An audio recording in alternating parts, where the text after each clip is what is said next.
ye Dala Kuzanengaku Nane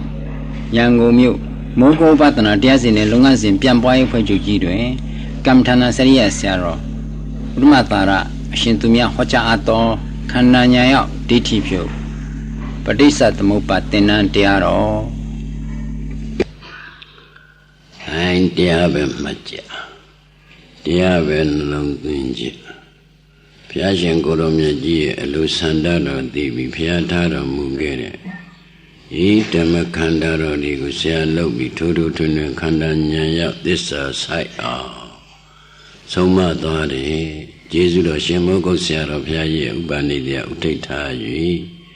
Unimia Nane Baima E Jesus Punia Piet Meta Poda Piet Dati you the Nyan Sinchebuya Due Bresa the Mubatenango Diga Tabido Kandanya Jesus Pua Lame Dido Kuma Shida the Chala Yonan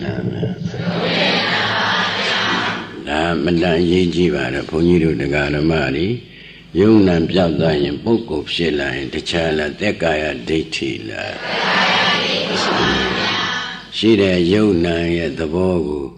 E by man and delusion Yoboma Banchadi Yubabri Sidanya Namboma Banchadi Nama Bresidanya Sura Namruba Bresidanya Sura Ida Dia Menya Sugan Diaboma Nyan Shimbu Yichi no Yoga Dida de Diala Madida de Diala Nanga Madida de Diala Dida de Diala Kainamagana Lotamaga Yo Dilu Quella in the Bida Babe no Yoga Kainu Duelu Chinu Yadmia Diadi the Chala Yudiala Kainu Duelu Chinu Miave Dida de the body the Chala Nandiala Kuma Shida the Chala Yonala The Niven the Kana London Oh yeah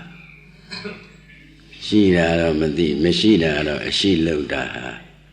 La Amane Nidala, Amane Nidala.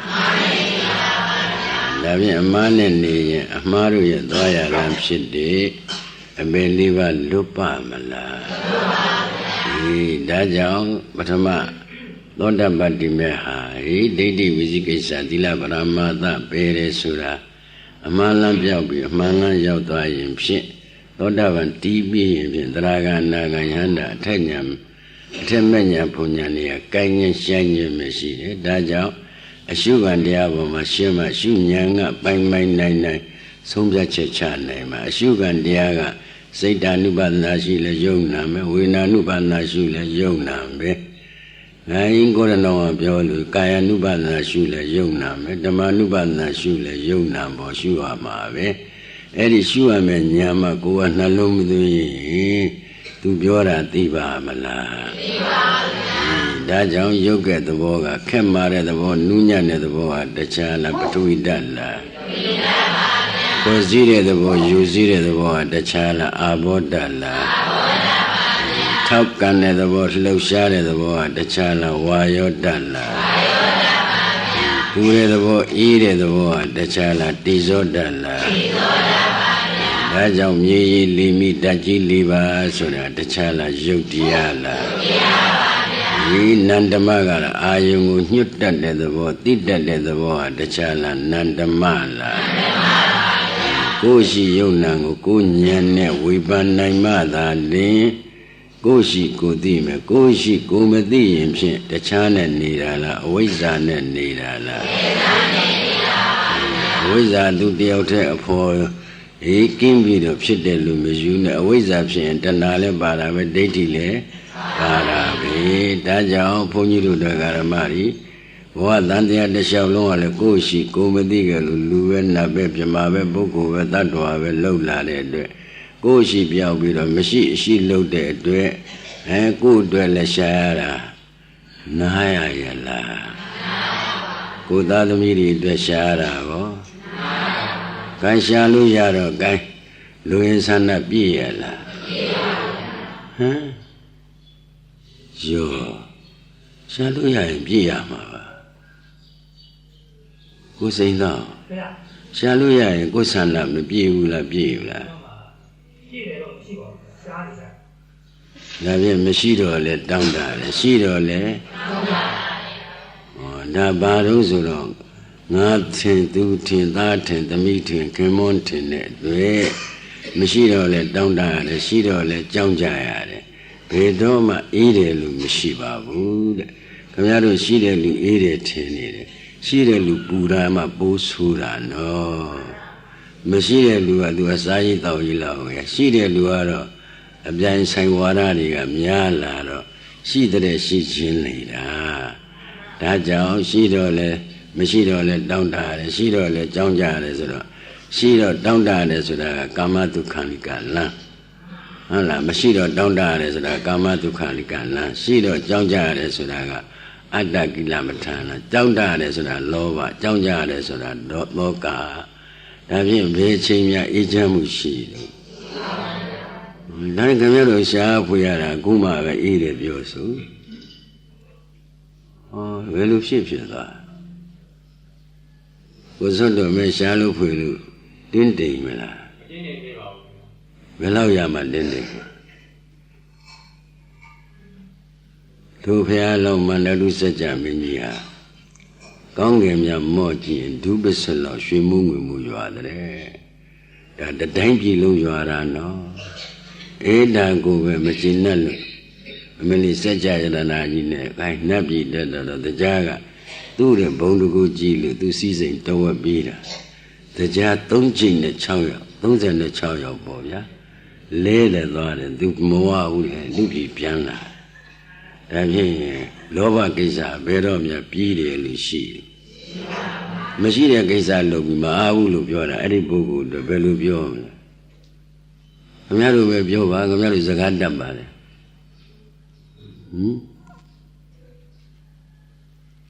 You dare, who say no, Pinya sheep, I got Belubio. Bauda. Babauda. Huh? You be about for you didn't have double. I may have bought it. Man was that tray about the Lulu, Balulu. Huh? Since Ella Jonan built and Pony the Gadamari, Nap shit to shit lie. A Adashi Atania she so the Dati and Tanale Lama, Wiza and Lama Bay. The deity love Josia Gonam, she will fair Suzua, make me she will. Naji and Nausa Shima Bo. Nabiamo Nausa Bioma. Gune Nane Nausa ne. Biomarian, Nangausa, Lonian, Venia Bio. You know, very Yogoya. Nabimia Yogoya. Huh? Yadi. Go say no, very Yoga. Then Nangausa Lonia and Nangausa Biotania, Venia Bio. Bio. Then Nangausa looked the book of Bedoama.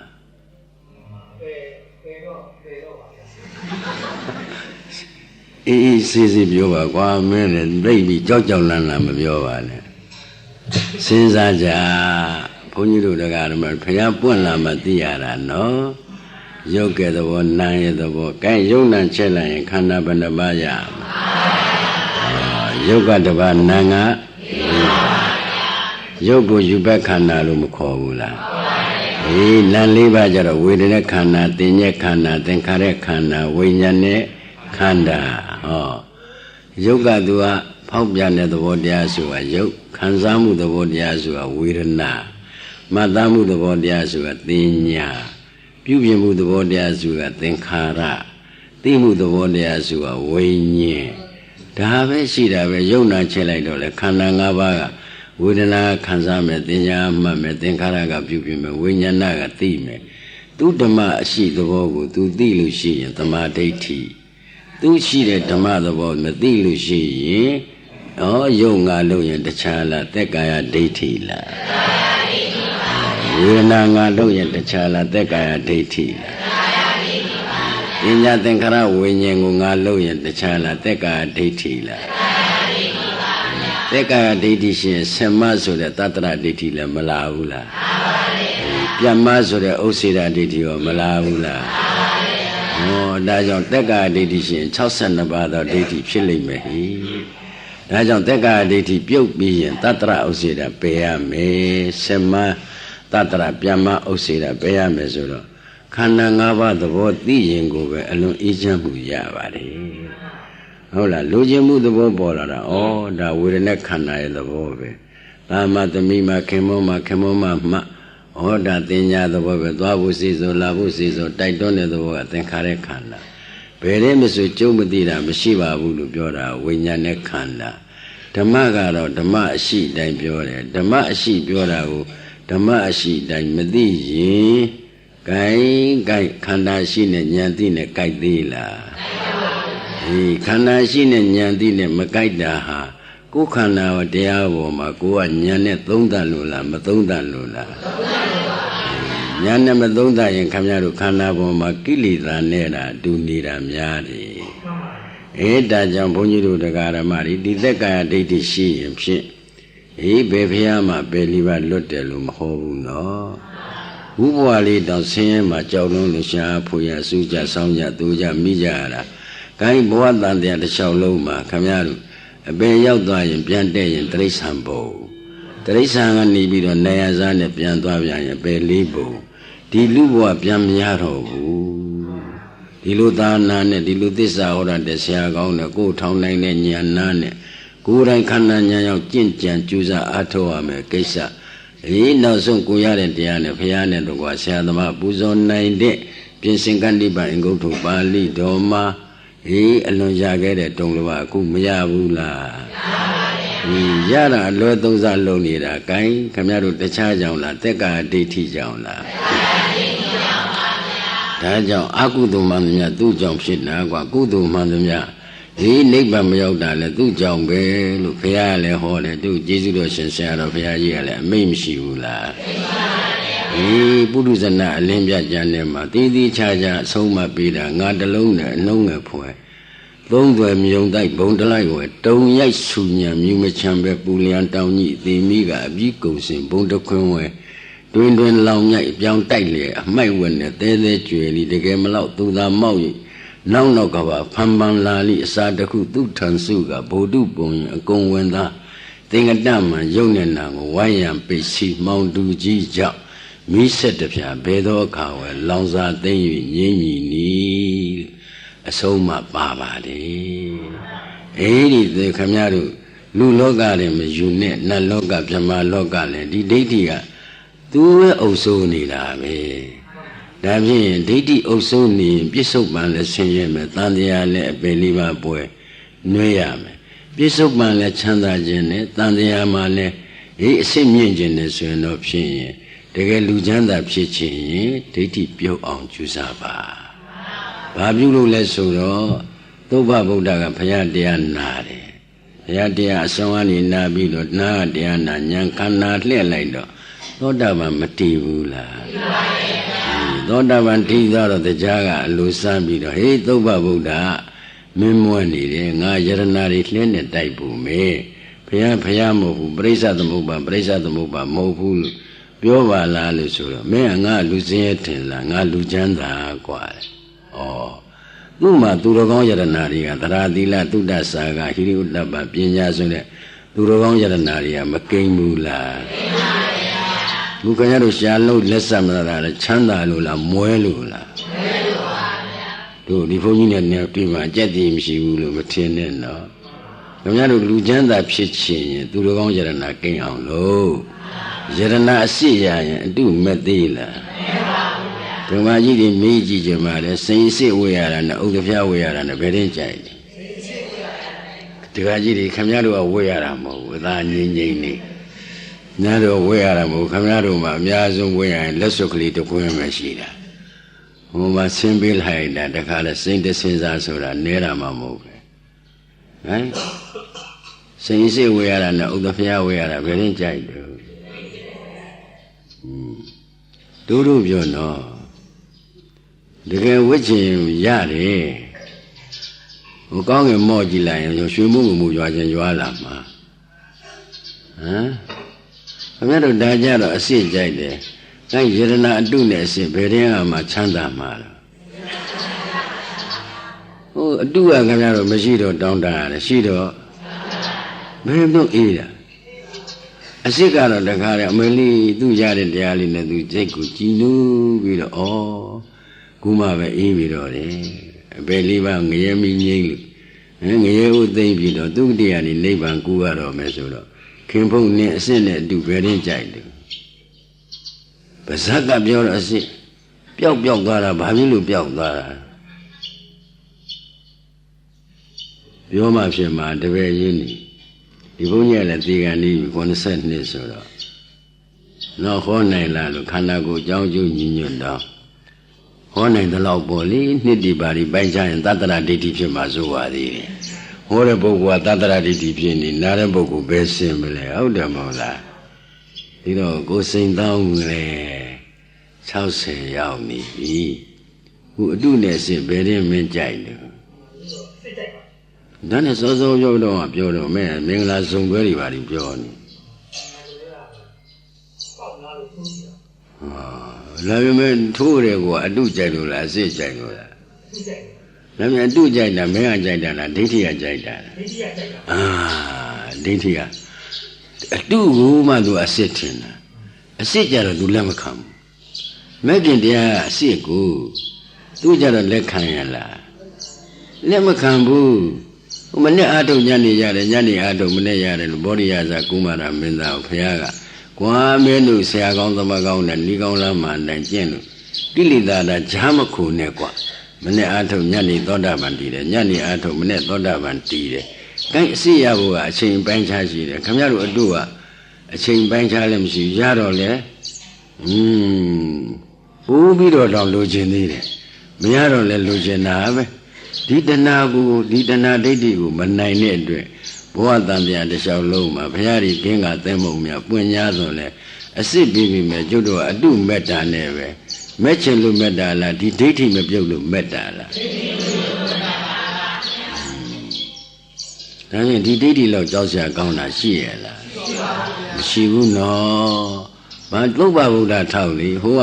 ယရဏတွေတဲ့နဲ့တိုက်ပြုမယ်မင်းဖះမဟုတ်ဘူးပရိစ္ဆသမုပ္ပါပရိစ္ဆသမုပ္ပါမဟုတ်ဘူးလို့ပြောတော့မင်းကငါလူစင်းရထင်လားငါလူချမ်းသာသူအစစ်ရထားတာဟုတ်သောတပတ္တိမဲ့ညာဘုဇောညာဆိုတော့မဲ့ခင်တရားတကယ်ယရဏအစစ်မရဘူးလားရတယ်အစစ်ရတဲ့ပုဂ္ဂိုလ်ကအတုမက်ကဲလားမရပါဘူးဗျာအစစ်မရသေးရင်တော့အစစ်မရအောင်ကန့်ကွက်တာဘယ်လိုတော့ဒါကြောင့်ဘုန်းကြီးတို့တရားဓမ္မယဝလန်စုဥခေါင်းမိလောင်ဒါတဲ့ဒိဋ္ဌိအမြန်ရှောင်းမှဆိုတာယရဏအစစ်ရစေခြင်းလို့ပြောတာစဉ်းစားတော့မင်းတို့က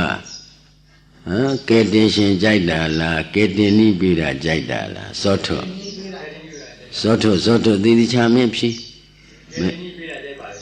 မင်းတခါလိမ့်သွားတယ်စိန်သောင်းကြီးရော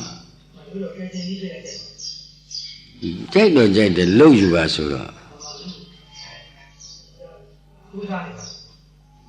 ကျူးစားတယ်ဘယ်လိုနည်းရှိလဲ10နှစ်လောက်ရှိတာတော့ကိုရတိမရဘူးဆိုတော့တကယ်ကျူးစားလို့လားဟန်ဆောင်နေတာလားဟန်တော့မဆောင်ပါဘူးချိန်ကမရောက်သေးလို့အောင်မေအချိန်ကဘယ်တော့ရောက်မှာလဲရောက်ပါဒါတော့မနေ့အထုံညနေရတယ်လို့ဘုရားဟောတာအခု7နှစ်ဆိုတော့ကဲတကယ်ကြိုးစားလို့လားမကြိုးစားလို့လားကဲတကားကြီးတွေခင်ဗျားတို့အဖြေပေးကြည့်စမ်းပါဟုတ်ပါပြည့်နေတာကြားတဲ့ပုံကြီးလို့သူများအဖြေမပေးရဘူးသူကကြီးဦးဆုံးဖြေဘလောက်ပါတဲ့စိတ်သောင်းလုံးဆိုတာတွေ့တဲ့ကြည့်လာတော့ဒိဋ္ဌိပါတာဉာဏ်ပါတာမဟုတ်ဘူးအဲ့ဒီတော့ဘုန်းကြီးတို့တရားဓမ္မတွေဒီဒိဋ္ဌိကြောင့်ယရဏအစစ်နဲ့လွဲပြီးအတုအစစ်ထင်ပြီးတော့ကျွတ်တို့မှာဘဝတန်တရားတစ်လျှောက်လုံးမှာအိုဘွဲမဆုံးနာဘွဲမဆုံးသေဘွဲမဆုံးလှည့်ခဲ့ရတာဟာဖြင့်အတုကိုအစစ်ထင်ပြီးအစစ်ကိုကျွတ်တို့ဉာဏ်မရောက်တဲ့အတွက်ဒုက္ခပင်လည်ဝေခဲ့တာနော် သားရှိရင်သားအတွက်ပူမှာပဲသမီးမရှိရင်သမီးရှိလဲသမီးအတွက်ပူမှာကိုရှိရင်ကိုလည်းမရှိဘူးသားလည်းမရှိဘူးသမီးလည်းမရှိဘူးငါလည်းမရှိဘူးငါဥစ္စာလည်းမရှိဘူးဆိုတော့မအေးဘူးလားအေးတဲ့နေရာနဲ့ပူတဲ့နေရာဘယ်ရင်ကြိုက်လဲအေးတဲ့နေရာကြိုက်တယ်ပြောတော့ဘယ်နေရာပြောကြိုက်တာတခြားလှုပ်တာတခြားပြောတာတခြားလှုပ်တာတခြားဆိုလောကရဲ့အဲ့လူပြောတယ်တခြားလှုပ်တာတခြားဆိုအဲ့ဒီပုဂ္ဂိုလ်ဘယ်လိုပြောမလဲအယူလို့ပြောတာပေါ့ကွာမင်းလည်းကိုယ်စိန်တော့မင်းဒီဥစ္စာကြတော့နှုတ်ကမထွက်ဘူးပုထုဇဏောဥမ္မာတကောကွာဘုရားကငါကအယူလို့ပြောတော့နာကျင်တာဘုရားကဟောထားတာပုထုဇဉ်ကတော့မဟုတ်တာကြတော့ဟုတ်တယ်နဲ့ဟုတ်တာကြတော့ तू ကရှောင်ဖယ်လုပ်တယ်ဒါကြောင့်ပုထုဇဏောဥမ္မာတကောဒိဋ္ဌိဥမ္မာတကယာကုံမတ္တကခါလေးကိုဘုရားကဟိုအစစ်အစင်မှန်သိပြီးအတုကိုအတုမှန်သိပြီးတော့အတုရှောင်ပြီးအစစ်ကိုရအောင်ဆောင်းစေခြင်းလို့ဒီလောက်ထိအမိန့်ရှိတာတို့ပုထုဇဉ်အယူကတော့အတုကိုအစစ်ထင်တာအစစ်ကြတော့ तू ကရအောင်မလုပ်ဘူးမလုပ်တာဘယ်နှစ်ရှိပြီတော့မေးကြဘယ်နှစ်ရှိပြီ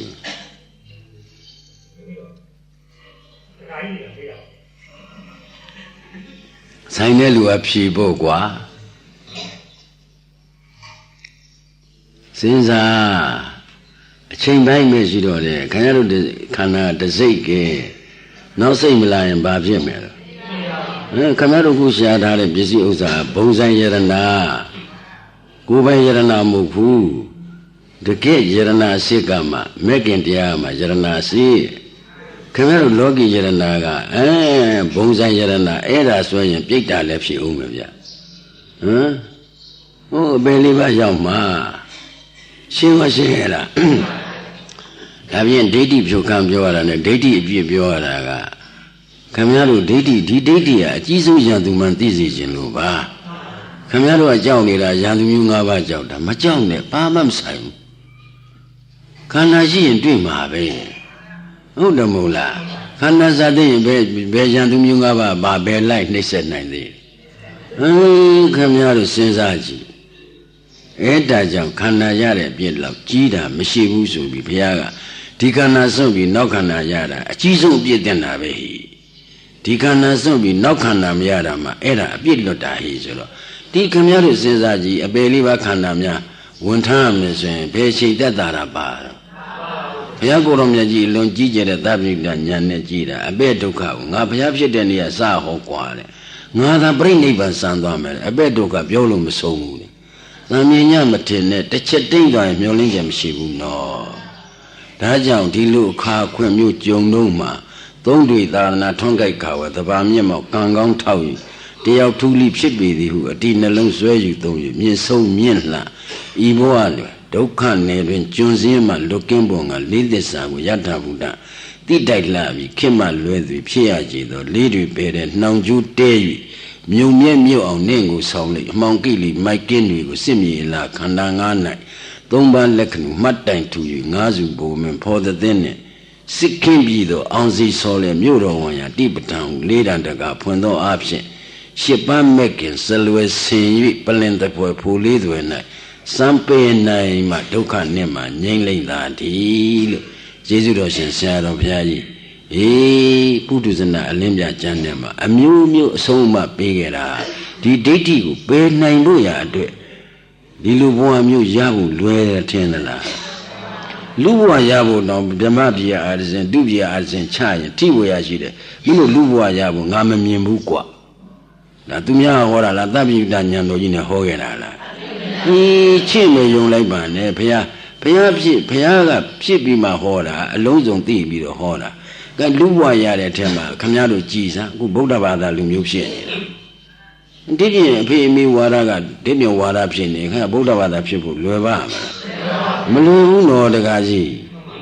ဟုတ်လားစဉ်းစားပြီးတော့ဘုရားသာနာနဲ့လည်းကြုံတယ်သစ္စာဟောတဲ့ဆရာနဲ့ဆုံတယ်ခင်ဗျားတို့လည်းဒီတရားပေါ်မှာလိုလားနှစ်သက်ပြီးတော့ထောင်နိုင်တဲ့ဉာဏ်နာလည်းပါတယ်ကိုယ်နဲ့ခန္ဓာဉာဏ်ရောက်ကျင့်တဲ့ကိစ္စပြီးမြောက်အောင်လုပ်နိုင်ရင်ကိုရတဲ့တရားနဲ့ဘုရားနဲ့တော့ကွာဆရာသမားတွေကိုကတိကုတ်ဆိုပြီးတော့မနေ့ပိုင်းစောပိုင်းကပဲဖွင့်မပေးဘူးလားပေးရလားဒါဖြင့်ဒီလိုဘဝမျိုးမှာခ Kamiaru go no Biolo, we will let down my beat down never miapsi. Beluvi, Nambuma Piana, Sinya Dole, Eddie Jari and Bore, Bounty, Yesu Menu Lego, Kai Sweet Menga, Paramia Jaidala, Yesu Menu Jaidala. Coseno, Sweet Mena. Yesu Menu Lily, Ameli, Nava, and Gam goes on Yesu Menu today. Oh, be done, hola. Dambu Piamia, hola, Paramia Jaro. This with the men at the la Gule Kamiaru, many Punyas of Dambu Chalu Yayala. I do the Nava, young Gam Gona Chanda Ozano, a whole team be of Yesum Yandu Kaini, sweet the men to need. Nanya Kayaru, Mayazu Yatu the Luwama, Bevoya on Piaumi. Go Saint Thought. Bề bóa dòng dòng nè.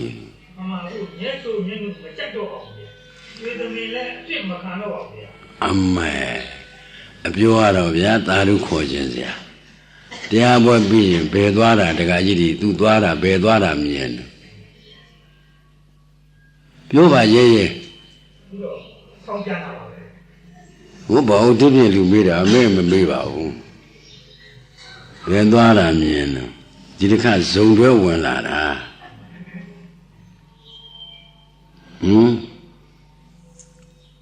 Xin dạ, hả? Về được xuê thả.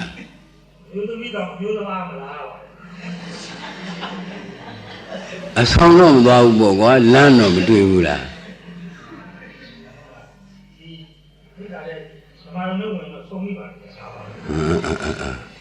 Mà sống mi ông này cô ạ, cái mà sống ông rồi bị rõ là mà sống mi ông sao như là. Cô sinh ra nó mà nên nhà chỉ nhà đoà vì các nhà được mua dòng đồ gì đi cả, tế sĩ từ trang nguyên dùng mà, đang ở đó đi có yogi đi có alo, mà nên nhà chỉ nhà đoà vì, là bọn đó mà lâu nè nó. Tôi sĩ quý sống ra chân là lâu thả ra. Cái lưu nha, cô sinh lao nè. Tôi ý nè nha, biểu nhận làတွေ့ရင်တော့ခက်ပဲကွာ.အဲ့ဒါငါစိုးရင်လူသတိပေးတာပါ. မျက်နှာတော့မပြုံးပါဘူး။ရင်ထဲကပဲပြုံးပါဘူး။ အောင်မေ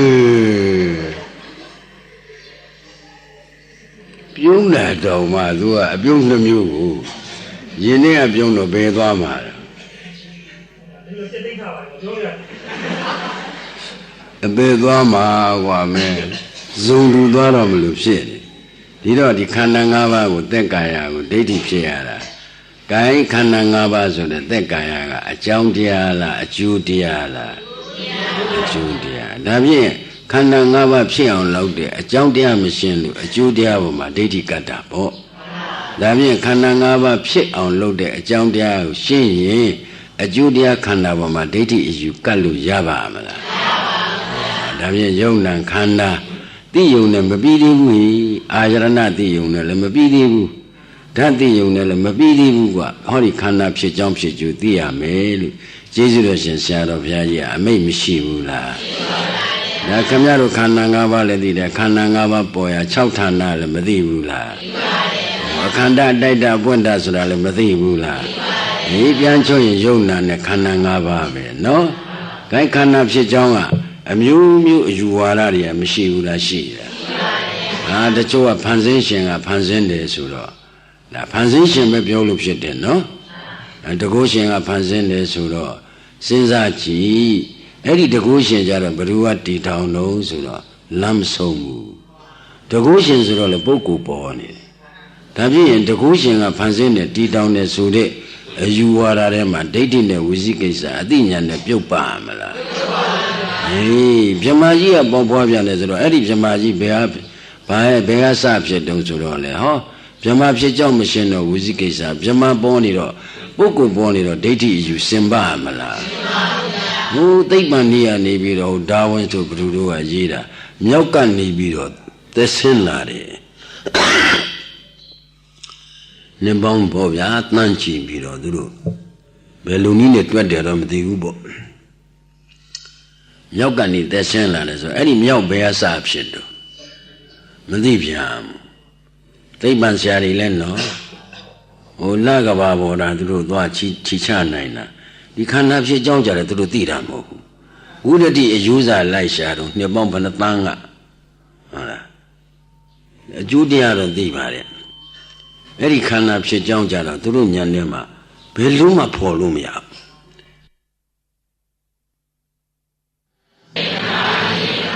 ဥပါဒံ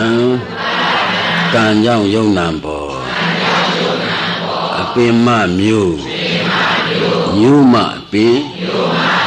အမြင်မပြတ်ဆက်ဆက်သည်ဟံကံကြောင့်နာယုတ်နာယုတ်ကြောင့်ကံအဖန်ပန်ဖြစ်ပြန်နေလျောဇမာတကြားစသည်များကထင်ရှားပြုပြင်စီရင်ဖန်ဆင်းအကြောင်းရင်းကြောင့်လူနာများစွာတတ္တဝါတို့ဖြစ်လာရမှုမဟုတ်ဟုဉာဏ်ဖြင့်ရှု၍မျောဒါဖြင့်ဘယ်တကုရှင်ဘယ်ပြမာကမှဖန်ဆင်းတာမဟုတ်ဘူးတည်တောင်တာမဟုတ်ဘူးအဝိဇ္ဇာနဲ့တဏှာရင်းခံဥပါဒံကံကြောင့်ယုံနာပေါ်တာဟိသဗ္ဗညုတဉာဏ်တော်ကြီးကိမ့်ပြီးမှပြောတယ်ပြောဟုတ်တယ်မဟုတ်လားဟုတ်လားငါပုဂ္ဂိုလ်အနေနဲ့ရှားတော့ပုပ္ပကောတိနပညာကြီးပုဂ္ဂိုလ်တ attva အထေအဆရှားမရဘူးဆိုတာကံကြောင့်နာယုံကြောင့်ကအဖန်မှန်ဖြစ်ပြီးဟုတ်လားအပင်မမျိုးမအပင်ဆိုတော့အပင်နဲ့မျိုးပဲတည်းကစားတော့အစရှားမရဘူးဗျအပင်ကစားတယ်ဆိုတော့ဒီပင်ဘာကြောင့်ပေါက်တယ်ဆိုမျိုးကြောင့်ပေါက်တယ်မျိုးပဲကရတယ်ဆိုတော့အပင်ကရတယ်ဆိုတော့ဘေးအစကိုရှားမရဘူးအဲ့ဒီတော့ဘုန်းကြီးတို့တရားဓမ္မတွေကုတော့ဖြင့်ပုဂ္ဂိုလ်စားတာရှားမရတာဟေးဓမ္မဖြစ်ကြောင်းတော့အဝိဇ္ဇာနိဝရဏနံတဏှာတန်ယောဇနံလို့မလာဘူးလားလာလားဒါပြန်အဝိဇ္ဇာတဏှာပုဂ္ဂိုလ်လားဓမ္မလားအဝိဇ္ဇာဆိုတာအမှန်သိတဲ့တရားလားအမှန်မသိတဲ့တရားလားဒီဆင်းရဲတာအမှန်မသိတာလည်းတခြားလားအဝိဇ္ဇာလား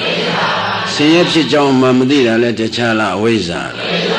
ဆင်းရဲချုပ်ရနိဗ္ဗာန်မသိတာလည်းတခြားလားအဝိဇ္ဇာလားဆင်းရဲချုပ်ကြောင်းအကျင့်မဲ့ခင်လမ်းမသိတာလည်းတခြားလားအဝိဇ္ဇာလား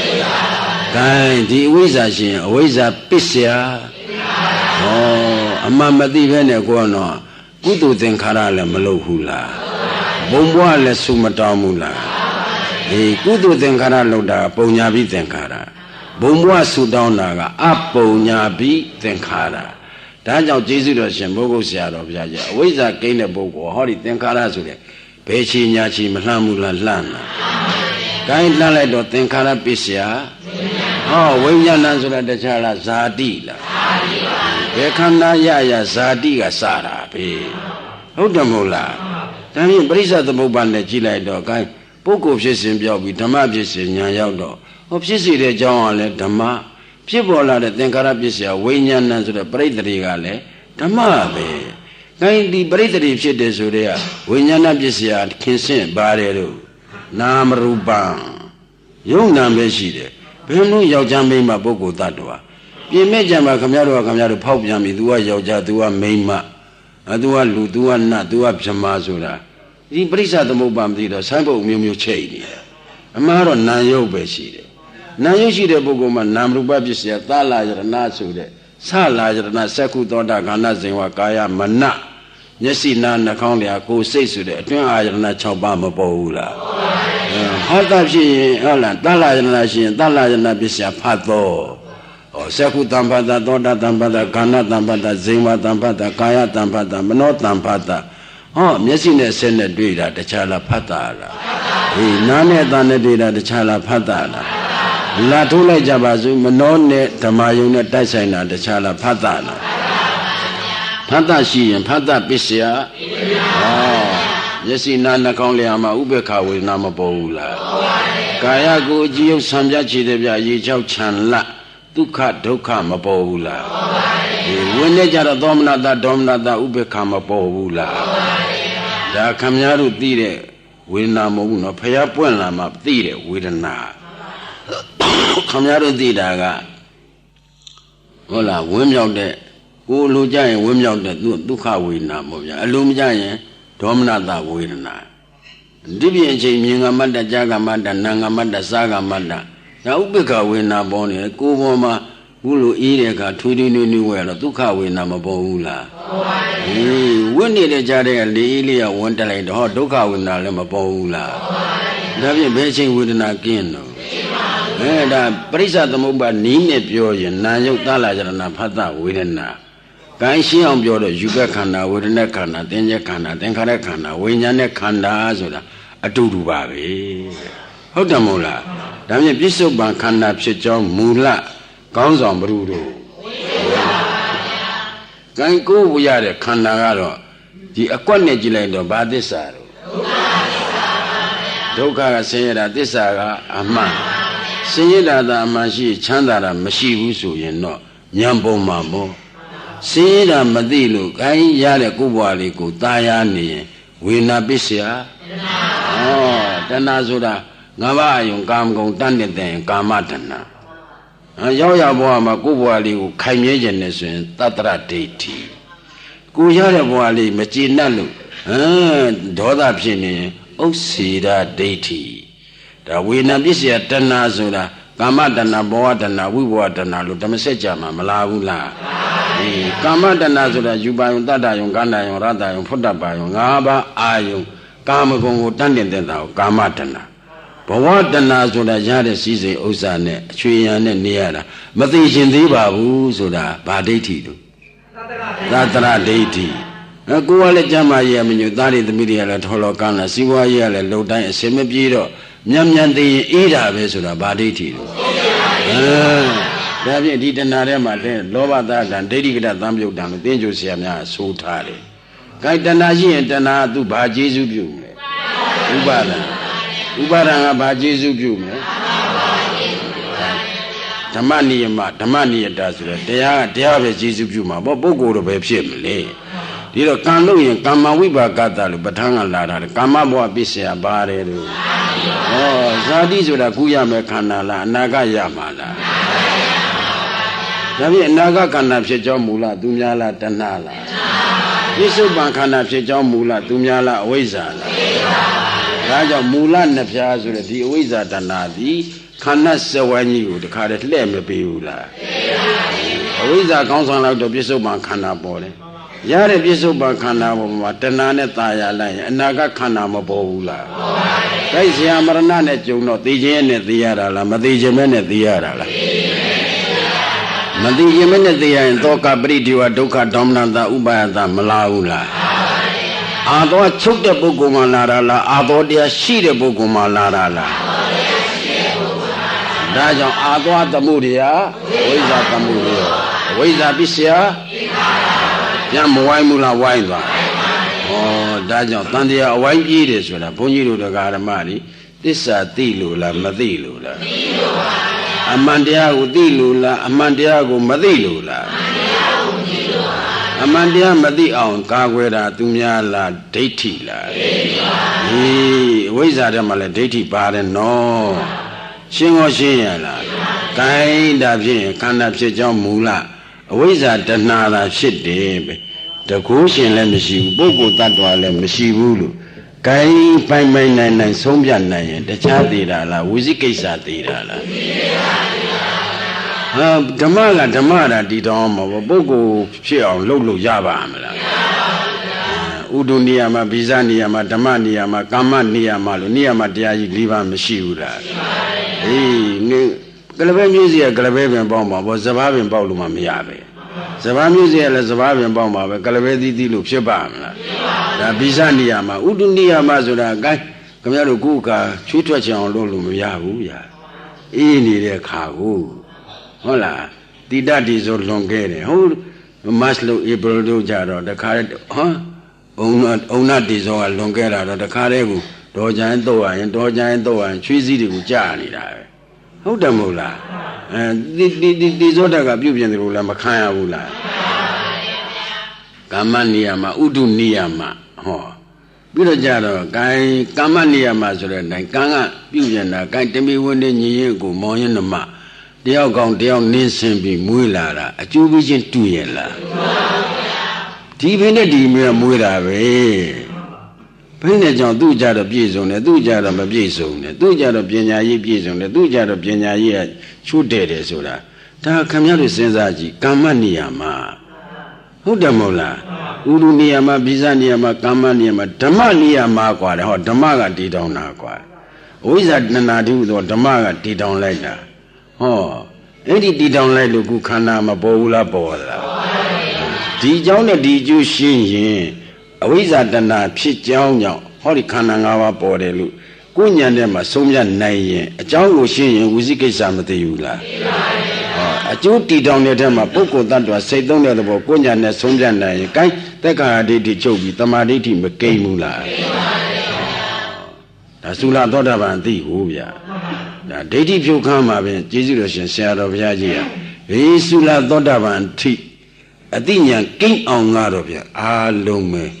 အဆုံးမပေးတယ်နော်ဘုန်းကြီးတို့ကအစဆိုလို့ဘုန်းကြီးတို့တရားဓမ္မတွေတရားနာရင်သုလသောတာပန်ဖြစ်မယ်တရားအားထုတ်ရင်မဟာသောတာပန်ဧကံဖြစ်မှာပဲအဲ့ဒီကြမှာယရဏစစ်ရမှာ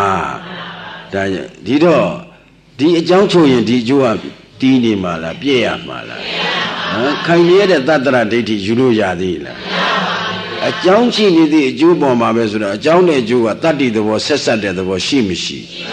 ဒီလိုသိပြန်တော့လေဥစ္စေတဒိဋ္ဌိမစင်ဘူးလားကဲဒါဖြင့်မူလနှစ်ဖြာဆိုတဲ့အဝိဇ္ဇာသည်တခြားလားသမုဒယသစ္စာလားအကျိုးရတဲ့ခန္ဓာသည်ဘာသစ္စာလဲဒုက္ခသစ္စာဒုက္ခသစ္စာထင်ပြီးသာယာနေတာဘာသစ္စာလဲအဲဒီသမုဒယသစ္စာကျိုးစားရင်ဘာသစ္စာပြန်ရဒါဖြင့်ပရိစ္ဆသမုပ္ပါဒ်ထဲမှာသစ္စာနှစ်ခုဆိုတာဝိသစ္စာနှစ်ခုပဲ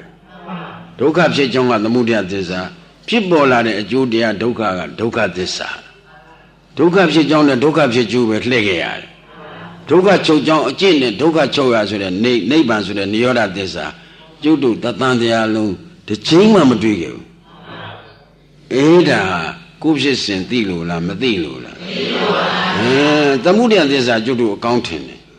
ဘုရားကသမုဒယသစ္စာပယ်ရမယ်လို့ပြောတယ်ဒုက္ခသစ္စာကိုပိုင်ပိုင်နိုင်နိုင်သိပြီးချီကန်းထားခဲ့ကွအဲ့ဒါကြတော့အသိဖက်ထားတယ်ကံဘုရားကြီးခင်းကသက်မုံမြပွင့်သွားပြီဘုရားတိုင်းကသမုဒယသစ္စာဘာဟာတပကိစ္စပေဟိဒုက္ခသစ္စာပရိညေယပိုင်ပိုင်နိုင်နိုင်သိပြီးချီကန်းထားခဲ့ဟိဥပယ်ရမယ်သမုဒယသစ္စာတော့ကျုပ်တို့ကကြိုးစားတယ်ပိုင်ပိုင်နိုင်နိုင်သိပြီးထားခဲ့ရမယ်ဒုက္ခသစ္စာကြတော့အသိဖက်ထားတယ်ကဲဒီတော့မေဃသစ္စာနဲ့နိရောဓသစ္စာပေါ်အောင်မလားမပေါ်ပါဘူးဗျာဝိဝတ္တသစ္စာမပေါ်တော့ဘူးဗျာသစ္စာနှစ်ပါးနဲ့လှည့်တော့တာဒါကြောင့်သမုဒယသစ္စာမှာအာယုနာတော်နိဒာနာတော်တန်ယောဂတော်ပရိဘောဓတော်လို့သစ္စာနဲ့16ချက်များမလာဘူးလားဟောဒုက္ခဝတ္ထုဒုက္ခမှုတို့ကိုစုဆောင်းစိဝုတ္တတာသည်တခြားလားသမုဒယသစ္စာလားအာယုနာတော်ဆိုတော့ဒုက္ခဝတ္ထုဒုက္ခမှုတို့ကိုစုဆောင်းစိဝုတ္တတာသည်သမုဒယသစ္စာဟိတဲ့နိဒာနာတော်ဒုက္ခဝတ္ထုဒုက္ခမှုတို့တခုမကြံတရားမစိ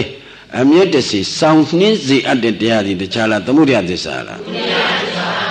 တန်ယောဂတော့ဒုက္ခဝတ္ထုဒုက္ခမှုတို့နဲ့အမြဲမကွေရှင်တွဲပေးတဲ့သဘောဟာတခြားလားသမုဒယသစ္စာလားပလိဘောဓတော့ထွက်ရလန်ခီမဲ့ခီကိုဒါစီနောက်ရှက်ကန့်ကွက်တဲ့တရားသည်တခြားလားသမုဒယသစ္စာလားအေးဒါကြောင့်ဘုရားကသမုဒယသစ္စာပဟာတပကိစ္စနဲ့ပေပါกว่าလို့တရားဥဓမ္မစကြာမှာမလာဘူးလားဘာဟာတပန္တိဘေဟိနန္တိလို့ဒါဓမ္မစကြာရတဲ့ပုဂ္ဂိုလ်တွေသိပါတယ်နော်ဒုက္ခသစ္စာကြတော့ပရိညေယกว่าပိလနတ္တသင်္ကတတ္တသန္တာပတ္တဝိပရိနာမဆိုပြီးဘုရားကသစ္စာနဲ့16ချက်မှာဟာကိညာပုဂ္ဂိုလ်ညတာမဖက်အမျက်နှိမ့်စက်တာသူများလားရတဲ့ခန္ဓာ၅ပါးခင်ဗျားတို့ခန္ဓာနှိမ့်စက်တယ်လို့များညီဘူးရဲ့လားတခါညီဘူးဟောရတဲ့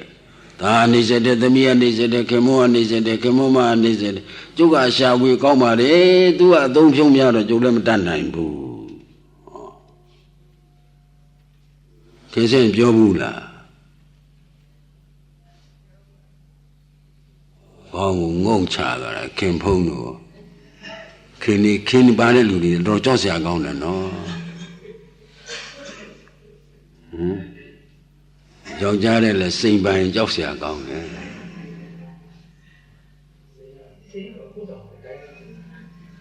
Diamondဖြစ်တယ်အလေစာလုံးပိုင်ကြောက်ရတယ်စာလုံးဆိုတော့တစ်စီဆိုလည်းပဲဟမ်စာလုံးမပါဘူးလားပါလား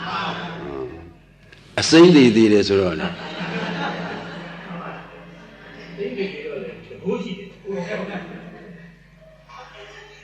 စဉ်းစားကြရတော့သားနေစတဲ့သမီးကနေစတဲ့ဘ누구ကနေစတဲ့ဘယ်ဝါနေစတဲ့ကြီးညီးတာဟောဒီခန္ဓာနေစတဲ့လို့တခါမှမညီဘူးတတန်တရားလုံးကမညီဘူးစဉ်းစားဟိုကုရိကျင်ငယ်လိုက်ပေါ်တာခင်ဗျားတို့သူများနေစတဲ့လားယုတ်ကနေစတဲ့လားရှာလို့ခင်ဖုံးတို့ခင်စင်းတို့လက်စမတတ်နိုင်တာဘ누구ကနေစတဲ့ဝေဒနာကနေစတဲ့ချမ်းသာခြင်းလုံးလို့အောင်မလီကားနဲ့စင်ကြတောင်အတင်းတိုးတာဆရာတော်ဟောတဲ့ထင်ပါလားပဲငါပြောတာဟုတ်ပါဘူးတဆင်ပြောတာပါဟမ်တင်ညာလဲသားကြီးရပဲလူသားလက်ကပဲလူသားငယ်ရပဲလူခင်မွန်းကပဲလူအမဲလေးကိုကပဲလူမှတ်လိုက်တဲ့တင်ညာလဲမပြောနဲ့ဟမ်ဘ누구ကပဲသွားပဲမနဲ့မိုးလင်းဆိုတခါလဲလက်ညှိုးထိုးတော့တာဘ누구ကပဲသွားဘာလို့မသင်္ခါရခန္ဓာ तू ကစီမံတယ်ငါကသိလို့ပြောတာနင်တို့တဲ့ငါသိလို့ပြောတာအမဲနင်တို့တဲ့ငါကသိလို့ပြောတာဆိုတော့စိတ်လည်းငါလှုပ်တာပဲကဲသူကရှိတဲ့တရားကနှိမ့်ဆက်ပါတယ်ဆိုတာသူ့အစီမံကိုပဲကြည်နပ်နေတာနှိမ့်ဆက်တာကိုမသိတဲ့အပြင်သူ့အရှင်သခင်လှုပ်ပြီးဘယ်လိုသူများခင်တာနဲ့ကိုခင်တာဘုရုဘိုးခင်တယ်ကိုစိန်သားသူများခင်တာနဲ့ကိုခင်တာဘုရုဘိုးခင်တယ်ဒါမင်းနဲ့မကြီးနဲ့ဘ누구အသေးတာအရင်ကြိုက်တယ်မကြီးအသေးပါတော့နည်းတော့ရန်တိုက်ပြီးမှဖြစ်မှာပဲဒီလိုမဖြစ်ဘူးမင်းအောင်မောင်းရှင်ကြီးဖြစ်မှာဆိုရတယ်မြစ်ချီမှာအောင်မောင်းမေးတာဟုတ်ဘုန်းကြီးကဒီလိုပဲပြောတော့မင်းသူများနဲ့ကိုဘုရုဘိုးခင်တာကိုခင်တာဟုတ်တယ်ကွာဘုရားလည်းမင်းကိုခင်ဆုံးလို့ပြောတယ်အတ္တယိနာဟုတ်လားကိုကတော့ပြောလို့ကိုခင်ဆုံးပဲကွာလို့ဒါမင်းတက္ကမနဲ့မင်းနဲ့ဘုရုရင်သေးတာကြိုက်လို့တက္ကမသေးတာရင်ကြိုက်တာပေါ့ဘုရားတဲ့ဒီတော့တရားပွဲလဲပြီးတော့တက္ကမတွေကပြန်သွားပြီးတော့သူခင်မမအောင်အောင်မောကညီးကိုအရင်သေးစီခြင်းတဲ့တော့ဟဲ့ဘုမီးရှို့တော့တာဟုတ်ရှို့တော့ကမီးကလောင်းနေပြီအောင်မောတရားပွဲပြီးတော့ပြန်သွားတော့သူကစားဖို့တော့ကိုပြန်သွားတာဟိုရောက်တော့အိမ်ဝဝင်ကားရှင်နေစမောင်ကျုပ်ကိုတော့ကဘာလို့အရင်သေးစေချင်တာလဲရန်ထောင်တော့တာဟုတ်ဟိုမှာမီးဖို့ကြောင်တော့မဝင်နိုင်ဘူးပြန်လာခဲ့ရတယ်အရှင်ပြခက်ပြီဖေရတယ်အခုတော့တပြည့်တော့ခက်ပြီသမင်းလည်းမစားခဲ့ရဘူးတဲ့မင်းကြောင်းထဲမှာမင်းဟောကြမ်းတယ်မင်းဒါရီစားမပူးနဲ့ငါညကြတော့မင်းအေးအောင်ပြောပြီးမလီဘုန်းကြီးဓမ္မဂရိကအဟောဟိုအမှန်ဟောတာကိုပဲဟိုတစ်ဖက်ကလက်မခံလို့ပရိယေပြန်လို့ရတယ်အောင်မောင်းကခန္ဓာဝန်တုတ်ကနှိစ္စတတ်တဲ့တရားကြီးသိနေတော့သူပဲခံမယ်သူခင်မောမှာကဲမခံပါစီနဲ့တော့ဒီလိုပြောလိုက်တော့ခင်မောမှာကဘုန်းကြီးလာကြတော့တယ်အရှင်ဘုရားကူမှရှင်းသွားတယ်လူတော်ကြီးလာကြတော့မှာပေါ့ကွာဒီပြီးတော့မှသိကျင်တာကြပါပြီဗျာသူနဲ့ဝကြီးလွန်းလို့ပါလို့ဟိုကပြောရှာတယ်မင်းကတော့သူ့အရင်သိစီရတာငါတော့မင်းအရင်သိရင်ကောင်းပဲထင်တယ်ဘယ်လိုလဲဘာလို့လဲလူဝနဲ့တော့လိုက်လို့မရဘူးပစ္ဆာသမဏဆိုရဟန်းဖြစ်နေမှလိုက်ရမှာမင်းလိုက်ခဲ့ဘောကဟိုမှာ10ရက်လी10ရက်ပြီးဖွင့်လို့ရလားမင်းကူရထွက်မယ်ဆိုရမခေါ်တာကောင်းမှတော့ကွာမတူအောင်ငါနာမပြတ်မဲ့လူတို့တော့စဉ်းစားဒီခန္ဓာကြီးကနှိစ္စတတ်တဲ့တရားကြီးကိုင်းသင်္ကတတော်ဆိုခဏပြုပြင်ရတာအစားနဲ့ပြုပြင်ရဆေးဝါးနဲ့ပြုပြင်ရအထည်လေးနဲ့ပြုပြင်ရနေရာထိုင်ခင်းနဲ့ပြုပြင်ရနားရတယ်ကိုမရှိအဲ့ဒါကိုပဲပြုပြင်ရတာကိုပဲမဲကိုယ်စိတ်ကြိုက်ကလေးများမှန်လေးများကြည့်ပြီးတော့ဒကမာကြီးတွေသွားကနေလာကနေပြုပြင်တော့ငါသင်္ကတကိစ္စလုံနေတာပါလားတဲ့နှိစ္စတဲ့ခန္ဓာကြီးလို့အောင်းမိတာကိုယ့်ကိုပြုံးနေတာလား ကြီးရဲ့ပြုံးနေတာဗျာ မင်းမေးတာဟုတ်ပါဘူးဒကမာကြီးတွေမေးတာမင်းကရှင်းနေမလို့ပါနဲ့တခါတော့ကတွေ့ဘူးတယ်ဒကမာကြီးတယောက်ကတော့ဘုန်းကြီးလည်းကြီးညိုပါတယ်သူကနည်းနည်းလာတာနောက်ကြတော့ခါတိုင်းလို့မဟုတ်တော့ဒကမာကြီးကနေ့နောက်ကြပါဘောအရှင်ဗျာကိစ္စတွေဆိုတာလူဆိုတာအလွန်များတာဘယ်လိုညာလို့ဆိုရှောက်သွားတော့အပြန်သူလည်းထွက်သွားရောနောက်ကကလေးမလေးကအထည်90ခောက်ခဲ့ရတယ်ကိုလုံးပေါ်မှန်ကြီးရှိကတ်လိုက်ခွာလိုက်ကတ်လိုက်ခွာလိုက်အထင်ကပြီးတော့သူထွက်လာတော့လေသူလိုငါလိုပဲထူးတာမဟုတ်ဘူးဟမ်ပြုပြင်ရတာပတ္တိပဲပတ္တိဆင်ရွေးနေတဲ့ကိုကဘယ်ရှင်နဲ့မှလိုက်တယ်ဘယ်ရှင်နဲ့ကြတော့ရုပ်ကရင့်ရော်သွားတယ်ဟိုတတိတွေတပြန်ပြင်းတယ်ဟို1989လောက်ကဆိုရင်ဒီလိုစနေတနေ့ကနေဆိုလာပြီခါတယ်ကလေးမလေးတွေကလည်းအရွယ်လည်းကောင်းသားကြီးကလည်းဖြူရုပ်ကြီးကလည်းတန်ပြဝစ်စားလာတဲ့အဝတ်ကလည်းဒီပြောစရာမရှိဘူးပေါ့ဗျာ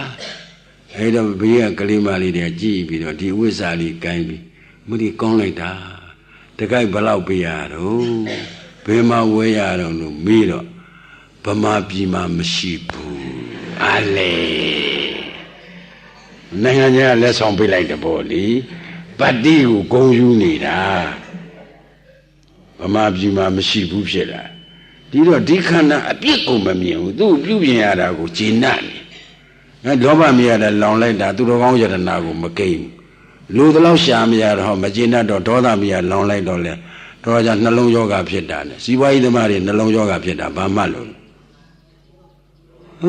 ခုံချင်းကမမှန်ဘူးလေလောဘမိကြတော့ဝုန်းနဲ့ခုံးလာတာပြေးပြီကာနဲ့ပြေးလို့ပြေးဘာနဲ့လေးများနဲ့ပြေးလို့တော့ကြတော့ကိုဆင်းတဲ့အတိုင်းမဖြစ်တော့ဒေါသမိသာခွေးရိုင်းပြီးတော့တခါခက်တာပြီးဆိုဒီနှလုံးသွေးကပြစ်သွားတာဟုတ်ဓာတ်6ပါးထဲမှာပါတယ်ထေတုပ္ပတ္တိထဲမှာလောဘဖြစ်ရင်သွေးအယောင်ပဲလို့ဒေါသဖြစ်ရင်သွေးအယောင်ပဲလို့မောဟဖြစ်ရင်သွေးအယောင်ပဲလို့ဟိုကိုတော်ကြီးရောင်ကြီးတော့လွတ်နေဆိုတာအဲ့ဒီကနေပြီးတော့လွတ်တာဗျဓာတ်6ပါးမှာစဉ်းစားပါခင်ဗျားတို့ယောဂရအောင်ကိုခင်ဗျားတို့မိလောင်တာတန်တပတ္တကိလေသာမိကလောင်လိုက်ချက်ဖြစ်ချက်သူတော်ကောင်းယရနာကိုပြောင်းသွားအောင်လောင်တာ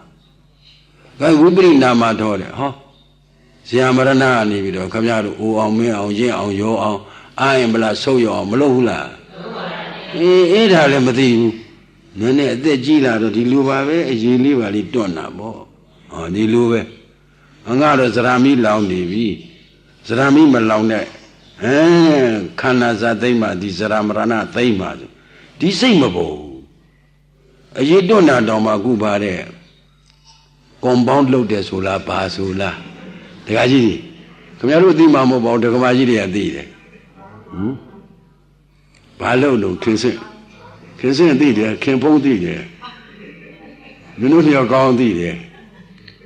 ဒေါခေကြီးတို့ကတော့မသိပါဘူးသူ့မတရားဟောရတာနားမနာပဲနဲ့ပဲကွန်ပေါင်းသွားလုပ်ချိန်ပဲရမလားမတော်တောင်းတော်မှစိတ်မချဘူးကွန်ပေါင်းလုပ်ချိန်တဲ့ထဲပါခြင်းပါနေမှာတွန်းပြီမဲကြဟိုတွန်းတော့မဲလည်းတွန်းတော့တာပေါ့ကွာမင်းတို့ချင်းတွန်းလာတော့ဒါကျိုးနေပါပြီကွာဒီပွဲမှာကိုင်းကိုတော်တို့အဲ့ဒါပရိသတ်လည်းမြူအောင်တယောက်နဲ့တယောက်လည်းမတက်အောင်နည်းနည်းလေးတော့ဂရိပြရတယ်ဒါမှကိုလည်းတက်လာတယ်နားခွင့်လည်းရတယ်ဟုတ်လားအဲ့ဒီတော့သမုဒယသစ္စာပေးရမယ်ဒုက္ခသစ္စာပိုင်းခြားရမယ်ဆိုတော့သမုဒယသစ္စာကျူးစားတယ်ဒုက္ခသစ္စာအတိဖက်တယ်ဆိုတော့နောက်လည်းခင်္ဃတဲ့မှုပွင့်အောင်ပါပဲဆရာတော်ကမိတ်ရှိတာသူကကြံမှာပဲကွာလေဒါကြောင့်ဘုရားစုစုလက်လျှော့တဲ့ပုဂ္ဂိုလ်ဒီဘုန်းကြီးဟောတာအတော်ဆိုးတယ်ဆရာတော်သူကိုယ်သူအပြစ်တင်သွားတယ်ခင်ဗျားတို့မပြောပါဘူးဘာလို့ဆိုပွင့်သွားတာလည်းခင်္ဃတဲ့မှုနောက်လည်းပွင့်အောင်ပါပဲကွာခင်္ဃတဲ့မှုသူကလည်းမင်းတို့ကျွတ်မလားဆိုတော့ကြံငယ်အောင်ပါပဲဘာလို့ဆိုသမုဒယသစ္စာဘယ်မှာကျူးစားတယ်ဆိုတဲ့ဘယ်သူနဲ့ကန့်လန့်တိုက်သွားတယ်တရားနဲ့ကန့်လန့်တိုက်တာဖခင်ကသာထားစမ်းမဟုတ်ပယ်ရမယ်ဆိုကိစ္စမပယ်ဘူးဆိုတော့တရားကန့်လန့်တိုက်တာတရားကန့်လန့်တိုင်ဘုရားအဆုံးမှာကိမ့်ပါမယ်ဟ သွားပြီးမျောလင်းခြင်းဖြစ်ကြောက်ခဲရည်ချတာမှတောင်းထွန်းရင်ပေါ်လေဦးမယ်တစ်ချက်တိမ့်သွားရင်ခင်ဗျားတို့သူဂတိပြန်မရောက်ဘူးနော်စဉ်းစားပါ6လှမ်းပြောနေတာလားဖြစ်စဉ်ကြိုက်ပြောနေတာလားခင်ဗျားတို့ဒုက္ခသစ္စာကိုကြိုက်ပိုင်နိုင်သိအောင်ပြောနိုင်တဲ့ပုဂ္ဂိုလ်ရှင်ကွာမနဲ့လှမ်းချက်တရားနေ့လည်းလှမ်းချက်တရားညနေလှမ်းချက်တရားအချက်300ထိုးပါစီကွာနောက်ဆုံးကြမှာဒုက္ခသစ္စာပြောမယ်ဘုရားခံလိုက်ပါကွာဒုက္ခသစ္စာပြောမယ်ဆိုဒီခန္ဓာသိမှဒုက္ခသစ္စာပြောဖြစ်မှာဒီခန္ဓာမသိဘဲနဲ့ဒုက္ခသစ္စာပြောလို့ရပါမလားအေးဒါကြောင့်ခန္ဓာဖြစ်စဉ်ကြည့်လိုက်တော့မှသမုဒယသစ္စာကြောင့်ဒုက္ခသစ္စာဖြစ်တာသမုဒယသစ္စာအကြောင်းရှင်းလိုက်တော့ဝစီကိစ္စမသိဘူးလားသူကတည်တောင်လိုက်တာကပုဂ္ဂိုလ်တ attva လားဒုက္ခသစ္စာလားအကြောင်းသမုဒယသစ္စာသိသိပြီးအကျိုးဒုက္ခသစ္စာတာရှိတယ်လို့သိလိုက်တော့သက်္ကာဒိဋ္ဌိပြုတ်မပြုတ်သမုဒယသစ္စာဒီဒုက္ခသစ္စာကိုအထေသဘောနဲ့လိုက်ကြလားမလိုက်တာသိတော့တတ္တရဒိဋ္ဌိမစင်ဘူးလားဒုက္ခသစ္စာမိုးပေါ်ကြဖြစ်တာလားသမုဒယသစ္စာကကျေစုပြုတာလားဒါဖြင့်ကျေစုပြုတဲ့တရားနဲ့ဖြစ်ပေါ်တဲ့တရားနဲ့အကြောင်းအကျိုးတတ္တိသဘောဆက်ဆက်ပုံသိလိုက်ပြန်တော့လေဥစ္စေတာဒိဋ္ဌိမစင်ဘူးလားဒါဖြင့်မူလဆိုတဲ့အဝိဇ္ဇာသည်ဘာသစ္စာတော့ရတဲ့ခန္ဓာသည်ဘာသစ္စာတဏှာသည်ဘာသစ္စာလဲအနာကပေါ်မဲ့ခန္ဓာသည်ဘာသစ္စာလဲ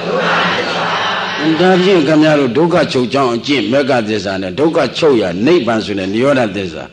မတွေ့ခဲ့တာသည်ကိုယ်ပြိဿသမုပ္ပါကိုသိလို့လားမသိလို့လားမသိလို့တော်တော်ကြောက်စရာကောင်းတယ်နော်ခင်ဗျားတို့ကုမာကြီးနားထောင်ပါတဲ့နည်းနည်းလေးနားထောင်ကြည့်ပါကုမာကြီးကိုဘုရားကိုရောမြတ်ကြီးကမရဏနုဿတိဟောထားကြတော့ तू ကမရဏနုဿတိဆိုတာသမထပဲနော်အေးတရားမှာပဲဆိုတာ तू တနေ့ကြတော့ဘုရားကိုရောမြတ်ကြီးကကြွလာပြီးတော့တရားဟောပလင်ပေါ်ရောက်ပြီဘုရားမဟုတ်ဘူးဗျကုမာကြီးစောင့်ရကုမာကြီးကလည်း तू ကလည်းရကန်းစင်သွားပြီးသူ့အဖေထမင်းပို့ဖို့ရတယ်လှုပ်ကိုင်းနေရင်ကိုင်းမတတ်နိုင်ဘူးတရားဘောနဲ့တွေ့တော့တရားကဆွဲဆောင်တော့တရားကိန်းတော့တရားကဆွဲဆောင်တော့ကိုင်းတရားကဗราဏဆိုပြီးတရားဝင်လာတော့စေတမိကုမာကြီးဘယ်ကလာခဲ့တယ်ဆိုတော့မသိပါဘူးဟောဒီကပုဂ္ဂိုလ်တွေကဒီကလေးမလေးစိတ်မှမှန်ရလားကိုယ်အိမ်ကလာတာကိုယ်အိမ်ကလာခဲ့တာလာခဲ့တယ်ပြောရောပေါ့ဘယ်ကလာတာသိရလားဆိုတော့မသိပါဘူးဟောဒါဖြင့်ဘယ်သွားမယ်ဆိုတာဟောဥမရက်ပေါက်တောင်းနေပါနဲ့ဥစ္စာရက်ကန်းယုံသွားမယ်ဆိုတာဒါလူတန်းသိတာကုမကြီးကဘယ်သွားမှာတော့ဆိုတော့မသိပါဘူး။ကဲမသိတဲ့တည်းကသိတာရောရှိလားရှိပါတယ်ဗျာသိတာဘေးလိဆန်းနေတာပေါ့ဗျာသိတဲ့တည်းကမသိတာရှိသေးလားဆိုရှိပါတယ်ဘယ်ကလာတယ်ဆိုတော့ဘယ်ဘောကလာတယ်ဆိုတာကခင်ဗျားတို့သိရလားသိပါပါဗျာဘောနော်လူပြည်နတ်ပြည်ပြမပြည်ဆိုရင်တော့ဒါသမုဒိသစ္စာနေတော့မသိဘူးသို့တော့ဓမ္မသဘောအနေနဲ့ဆိုရင်တော့ဘယ်ကလာခဲ့တုံးဆိုအဝိဇ္ဇာသင်္ခါရကလာခဲ့တယ်ဗျာခင်ဗျားတို့ကကုမာကြီးတဲ့တောင်သားနေဘယ်ကလာခဲ့လဲခင်ဗျားတို့ကုပြစ္ဆုတ်ပံဘွားမှာခန္ဓာညာရောက်မဲ့အလုံးမလို့ရင်ဘယ်သွားမှာလဲဟိုဇာတိဇာမရဏရောက်မှာဗောဗျာအနာကနေမရောက်ဘူးလားရောက်မှာလားतू ကမသိပါဘူးဆိုတာဘယ်ကလာခဲ့တယ်ဆိုတာဘယ်ဘုံဘယ်ဘွားကလာခဲ့တာလဲ तू မသိဘူးဒါဖြင့်ဘယ်သွားမှာတော့ဆိုတော့ဟိုရက်ပေါက်တောင်ပြေးမေးတာမှမဟုတ်ပဲနဲ့ဘယ်တော့လားဘယ်ဘုံဘယ်ဌာနရောက်မှလဲလို့မေးတော့လဲ तू မသိဘူးဗော तू အဲ့မသိတဲ့ထဲကသိတာရှိတာသိရမှာတော့မသိဘူးလားသိတာငါတို့အကုန်လုံးသိတယ်သိရမှာမသိဘူးလားသိတာသို့တော့သိရမယ်အချိန်ပိုင်းတော့အဲ့ဒီလိုဖြေတာအဲ့တော့ဘုရားကိုယ်တော်မြတ်ကြီးကခြေသမီးဘယ်ကလာခဲ့တော့မသိပါဘူးလို့ဖြေတာဘယ်လိုအကြောင်းပြပြီးဖြေတာတုံးလို့မေးတော့တပည့်တော်မှဘယ်ဘုံဘယ်ဘွားလာတာမသိပါဘူးလို့ဖြေတာဆိုတော့ဟိုကသာဓုခေါ်တယ်ဟာဒီတော့ကိုယ်ကတော့ကဲ့ရတဲ့လူတွေကတေးတော်ပါလားဖြစ်လာပြန်တယ်ဘယ်ကြီးသွားမှတော့ဆိုတော့မသိပါဘူးဆိုတော့ဒီဘွားကသုတိမနေသိလွန်ဘယ်ဘုံဘယ်ဘွားကဘယ်ဌာနရောက်မယ်ဆိုတာသိရလားခင်ဗျားတို့ဒိဋ္ဌိပြုံရင်သိတယ်နတ်ပြည်6ဓာတ်တစ်ခုဧကံရောက်ရမယ်တကယ်တမ်းပြုတ်သွားတယ်နတ်ပြည်6ဓာတ်တစ်ခုရောက်ရမယ်ဆိုတာစတုကနိဗ္ဗာန်အင်္ဂုတ္တပါဠိတော်သောတန်တုဒ္ဒသုံးမှာကိုတော်တိုင်ဟောသွားတာလာခဲ့တာမသိဘူးနဲ့သွားမှသိအောင်တော့ခင်ဗျားတို့ကြိုးစားပါဟုတ်တယ်မဟုတ်လား မသိတဲ့တဲ့ကသိတာရှိလားသိရမှာတော့ဘူးခင်ဗျားတို့မသိဘူးလားသိလားဒါနေ့တော့သိမှာပဲနော်ဟောတဲ့ပုဂ္ဂိုလ်လည်းသိမှာပဲနားတဲ့ပုဂ္ဂိုလ်လည်းသို့တော့အချိန်ကြတော့ဘယ်သုတ်တာမျိုးရမယ်ဆိုတော့ဘယ်သိမလဲဗျာသိရမယ်အချိန်သိရင်ခင်ဗျားတို့အိတ်တောင်ပြောမှမထင်ဘူးစိမ့်တော့သိရမယ်အချိန်သိရင်အိတ်ပြောပါအာမင်းပြောမှာဟာသိရမယ်အချိန်သိရင်ပိုးပြီးတော့ကြိုးစားဟာအသေးကမဟုတ်ဘူးညာကဥအောင်လုပ်မယ်ဒီလိုလာရမှာဥတော့သိရမယ်အချိန်သာသိရင်မင်းတို့စားလဲဝင်မှာမဟုတ်အိတ်လည်းပြောမှာမဟုတ်အရိယသူတော်ကောင်းတွေကြတော့သိရမယ်အချိန်သိနေတော့ဘုရားစီလာပြီတပည့်တော်တို့ပြိဋိဘံစံမှုအချိန်ကြပါပြီဘုရားဘာမှမပြောဘူးသူ့အချိန်သူသိနေတော့ဟွန်းပြိဋိဘံစံတော့ပဲဆိုတော့ဒီခန္ဓာစွန့်ပြီးနောက်ခန္ဓာများတော့အကြီးကျယ်ဝန်းမြောက်တာပြိဿသမုပ္ပါဒုက္ခစက်တည်းကလွတ်သွားတဲ့သဘောမရောက်ဘူးလားရောက်အဲ့ဒီရောက်အောင်ခင်ဗျားတို့လည်းကြိုးစားပါလို့တိုက်တွန်းရင်နိုင်ရှိတဲ့အတွက်တော်ကြအောင်စို့